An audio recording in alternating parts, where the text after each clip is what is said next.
करती हूँ, आकांक्षा है हमारे बीच में कि वो माल्यार्पण कर आयुषी राणा का अभिनंदन करेंगी, स्वागत करेंगी। आयुषी राणा बहुत काम कर रही है सत्य सनातन वैदिक संस्कृति को जीवित रखने के लिए। आइए कवि विनीत चौहान की 4 पंक्तियों के साथ अपनी वक्तव्य को प्रारंभ करूंगी। आप सभी बहुत धैर्य से सुबह से बैठ के सुन रहे हैं। केवल 5-10 मिनट और, बहुत लंबी प्रतीक्षा हो गई है। कल भी मैं सोच रही थी बहुत वृद्धा माताएं जो आयु में बहुत ज़्यादा है वो पूरा दिन बैठ के सुनी है, और मैं बहुत सारे ऐसे लोगों के दर्शन कर रही हूँ। बहुत सारे ऐसे योद्धा हैं जिनको केवल फेसबुक पे देखते हैं। आज साक्षात दर्शन किया, उनको नमन करते हुए, उनको अभिनंदन करते हुए अपना वक्तव्य प्रारंभ करती हूँ। अगर पौरुष महकती शाम के अधीन हो जाए,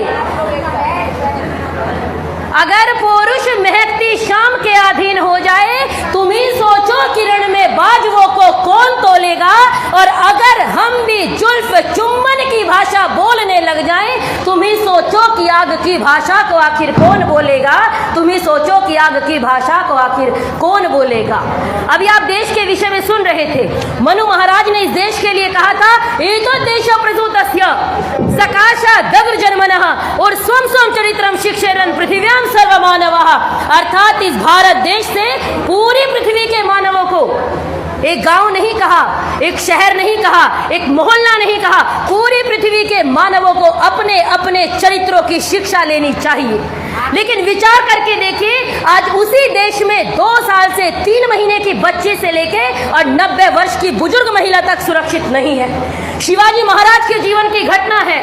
एक बार वो एक किला जीत के लाए, वहां से एक यवन मुस्लिम महिला को उनका एक सेनापति लेकर के आया और लाके कहा, महाराज ये आपके लिए है। तो शिवाजी ने उसको डांट लगाई और जो कहा उसको एक कवि ने अपने शब्दों में कहा, शिवा शिविर में सेनापति, शिवा शिविर में सेनापति सुंदर यमन बाला लाया और बोले शिवा को कृत्य रे यह कायर धिक वह थर्राया।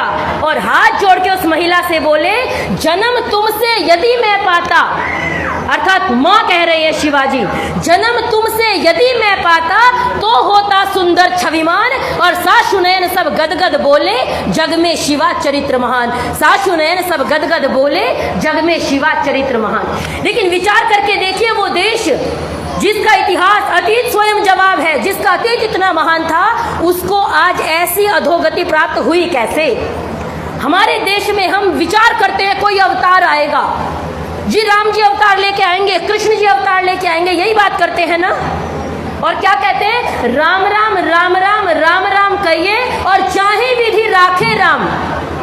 चाहे विधि राखे राम क्या होता है भाई?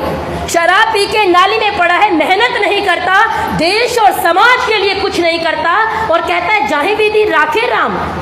हम हिंदू हैं, हम कहते हैं राम राम राम राम राम राम कहिए और चाहे विधि रहे राम ताहे विधि रहिए। ये अंतर जिस दिन हमको समझ में आ जाएगा, उस दिन अपने बच्चों को अच्छी शिक्षा देंगे। हम कृष्ण की बात करते हैं लेकिन कृष्ण की शिक्षाओं को मानते नहीं हैं। कृष्ण का स्वरूप मानेंगे, एक माखन चोर था, गोपियों के वस्त्र चुराता था, फलाना का, दुनिया भर के लांछन हम कृष्ण पे लगाते हैं। लेकिन याद रखिए, महाभारत को जिस दिन पढ़ेंगे उस दिन समझ में आएगा पांडव कितने भी वीर थे, लेकिन अगर उनकी सेना में कृष्ण नहीं होते तो दुनिया की कोई ताकत पांडवों को महाभारत नहीं जिता सकती थी। इतने वीर व्यक्ति थे। मनवीर मधुर ने कहा, भारती के शेरों शांति व्रत तोड़ दीजिए और शत्रु के लिए विनाशकारी बन जाइए, और बाली दूसरों का हक छीनने की ताक में है। आप श्री राम से शिकारी बन जाइए और गांधी के अहिंसावादी मूल्य मानिएगा, किंतु बोस जैसे क्रांति के पुजारी बन जाइए। और देश को है शाम आज बांसुरी की चाह नहीं, वक्त चाहता है चक्रधारी बन जाइए, वक्त चाहता है चक्रधारी बन जाइए। इतनी वीरता सिखाइए। अपने बच्चों को सिखा क्या रही है? राशिफल पढ़ो जी।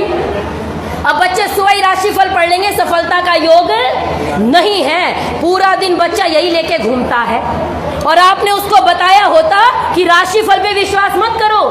इतिहास उठा के देखो, राम और रावण की राशि, कृष्ण और कंस की राशि, दयानंद और दुर्योधन की राशि, सीता और सुरपणखा की राशि, और आज यूपी में विपक्ष में बैठे माया और मुलायम की राशि, नवाज नवाज शरीफ नाम का ही है, शरीफ। नवाज शरीफ और नरेंद्र मोदी की राशि, ओबामा और ओसामा की राशि, आप उनको बताए तो होते, हाथों की लकीरों पे क्यों करते हो विश्वास? बहुत सारे बैठे हैं ना, आपको हाथ देखना नहीं आता होगा, लेकिन आपके पास कोई महिला बैठी है, अभी दूसरी को कहिए हाथ दिखाओ जरा, और 2 सेकंड देख के ऐसे देखे जैसे आपसे बड़ा पंडित दुनिया में कोई नहीं है, तुरंत कहेगी मेरे हाथ में क्या है। तो आपका बच्चा वही सीखा, वो मेहनत करनी नहीं सीखा, उसको समझ में आया राशिफल पे विश्वास करो, हस्तरेखाओं पे विश्वास करो। अरे हाथों की लकीरों पे क्यों करते हो विश्वास? किस्मत तो उनकी भी होती है जिनके नहीं होते हाथ, किस्मत तो उनकी भी होती है जिनके नहीं होते हाथ। वेद कहता है, हमारे यहाँ कहीं नहीं कहा गया बैठ के खाओ, कोई ग्रंथ नहीं कहता है। वेद कहता है कदम में दक्षिणे हस्ते जयो में सब व्याहिता। अगर आप दाएं हाथ से परिश्रम करेंगे तो विजय आपके बाएं हाथ का खेल है। वेद कहता है कुर्वन्नेवेह कर्माणि, आप कर्म करते हुए जिए। आज आपको नारी संसद बुलाने की आवश्यकता क्यों हुई?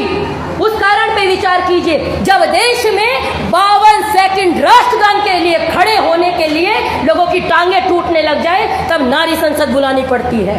जब वंदे मातरम कहने में लोगों की जीभ कटने लग जाए, लोगों का अधर्म खतरे में आ जाए, क्योंकि धर्म तो नहीं है, लोगों का अधर्म खतरे में आ जाए, तो नारी संसद बुलाने की आवश्यकता पड़ती है। अब याद कीजिए, दीपिका मलिक कहती है मैं अपने पैरों को सबसे ज्यादा मिस तब करती हूँ जब 52 सेकंड के राष्ट्रगान में मैं खड़े नहीं हो पाती। ये होती है राष्ट्र प्रेम की भावना। याद रखिए, आंधियां चलने लगी है, ज्वार को पैदा करो। लोग कहते हैं अगर पहली बार जब उन्होंने कहा था ना 52 सेकंड राष्ट्रगान के लिए खड़े नहीं होंगे, अगर 4 थप्पड़ जमा के लगाए होते तो उनकी औकात नहीं थी, वो कहते वंदे मातरम नहीं बोलेंगे। क्या है वंदे मातरम? वंदे माने नमस्कार करता हूं। आपका अधर्म खतरे में आ जाता है। इतना कमजोर अधर्म का काम क्या है भाई साहब? मेरा धर्म है, इतने गुलाम रहे हम, अंग्रेजों ने लूटा, मुगलों ने लूटा, दुनिया लूट के गई, लेकिन वो ताकतें जो हमारी शिक्षा पद्धति को खत्म करने आई, वो ताकतें हमारे सनातन को खत्म नहीं कर पाई। ये सनातन है, हमारा धर्म कभी खतरे में नहीं आता। इतना कमजोर धर्म किस काम का जो ओम बोलने से खतरे में आ जाए, जो योग करने से खतरे में आ जाए, दूसरे की बहू बेटियों की इज्जत नीलाम करने में खतरे में नहीं आता, तब फतवे नहीं निकलते। लेकिन कोई अच्छा काम करे तुरंत फतवे जारी हो जाते हैं। तो याद रखें, आपको जागरूक होने की आवश्यकता है। अपने बच्चों को वीर बनाइए। आपका बच्चा एक गिर जाता है, और ये मेरा बच्चा गिर कैसे गया? और याद कीजिए अपना जमाना, माँ कहती थी अरे शेर गिरते हैं, कोई बात नहीं फिर खड़े हो जाओ, यही कहती थी ना। और हमको क्या कहते हैं, आपकी ठेकेदारी है क्या देश की रक्षा की? मैंने कहा हाँ है। कैसे? जब आप छोटे थे, याद कीजिए वो दिन, आप सभी माताएं बहनें जो स्कूल गई हैं, जब आप स्कूल जाते थे तो एक नारा लगाते थे, देश की रक्षा कौन करेगा? हम करेंगे। ये जिम्मेदारी तो बचपन से लेके पैदा हुए हैं। याद रखिए, आंधियां चलने लगी हैं, ज्वार को पैदा करो। और कंठ में क्रंदन नहीं, रोने वाले को तो माँ भी नहीं उठाती है। जब पल्लू पकड़ के खींचा जाता है, सुनो, तब सुना जाता है। आंधियां चलने लगी, ज्वार को पैदा करो, और कंठ में क्रंदन नहीं, हुंकार को पैदा करो। और फिर से सजने लगी है कुरुक्षेत्री समय की भूमिका। पार्थ तुम गांडीव में टंकार फिर पैदा करो, पार्थ तुम गांडीव में टंकार फिर पैदा करो। जागरूक होकर जाइए, अपनी बेटियों को लक्ष्मीबाई बनाइए, अपनी बेटियों को झलकारी बनाइए।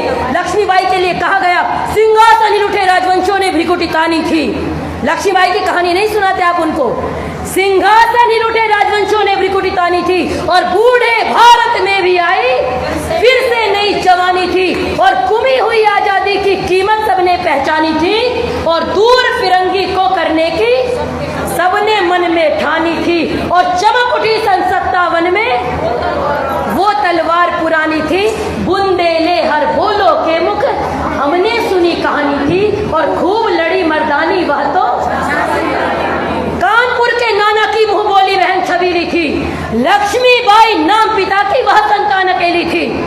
ये उनके लिए है जो कहते हैं हमारा तो एक है, पड़ोसी के 2 हैं, उसको भगत सिंह बना लीजिए। लक्ष्मीबाई नाम पिता की वह संतान अकेली थी, नाना के संग खेली वह तो नाना के संग पढ़ती थी, और बरछी ढाल कृपाण कटारी उसकी यही सहेली थी। वीर शिवाजी की गाथाएं उसको याद जवानी थी, और बुंदेले हर बोलो के मुख हमने सुनी कहानी थी, खूब लड़ी मर्दानी वह तो। आप सभी संकल्प लेके जाइए, केवल संकल्प की देर है। बहुत सारी माताएं विद्यमान हैं, अगर माँ चाहे तो अभिमन्यु बना देती है, अगर माँ चाहे तो मदालसा ने अपने सारे पुत्र शुद्धोसी बुद्धोसी निरंजनोसी संसार माया परिवर्जितोसी और संसार स्वप्नम तेज मोहनिद्राम मदालसा एवं वाच पुत्रम, अपने सारे पुत्र सन्यासी बना दिए। आप चाहेंगी, जैसा चाहेंगी वैसे पुत्र का निर्माण कर पाएंगी। अंतिम में 4 पंक्ति कह के वाणी को विराम देती हूँ। लोग कहते हैं युवा क्या करेंगे, युवा कर क्या सकते हैं, उसको केवल एक मुक्तक में बताती हूँ। चट्टानों को चटका दे रवानी उसे कहते हैं। और युवा वो नहीं जो युवा अवस्था से है, युवा वो है जो मन से युवा है। चट्टानों को चटका दे रवानी उसे कहते हैं, और दिल पे जो नक्शा हो जाए कहानी उसे कहते हैं। और क्या बताएं आपको करिश्मा क्या होता है, पलट दे जो हिमालय को जवानी उसे कहते हैं, पलट दे जो हिमालय को जवानी उसे कहते हैं। और अंतिम में 4 पंक्तियां हो गई है, पीर पर्वत सी पिघलनी चाहिए। नारी संसद का कोई हल निकलने चाहिए, ये विचार करके जाइएगा। अपने बच्चे को सुन के क्या है वो बताइएगा, उनको लेकर के आइए यहाँ पे। क्या कहेंगे, भगत सिंह हो तो जाए लेकिन पड़ोसी का हो, मेरा भगत सिंह नहीं होना चाहिए। याद रखिए, हो गई है पीर पर्वत सी पिघलनी चाहिए, इस हिमालय से कोई गंगा निकलनी चाहिए। और सिर्फ हंगामा खड़ा करना मेरा मकसद नहीं, मेरी कोशिश है ये सूरत बदलनी चाहिए। और मेरे सीने में नहीं, आपके सीने में सही हो कहीं पर आग, लेकिन आग जलनी चाहिए।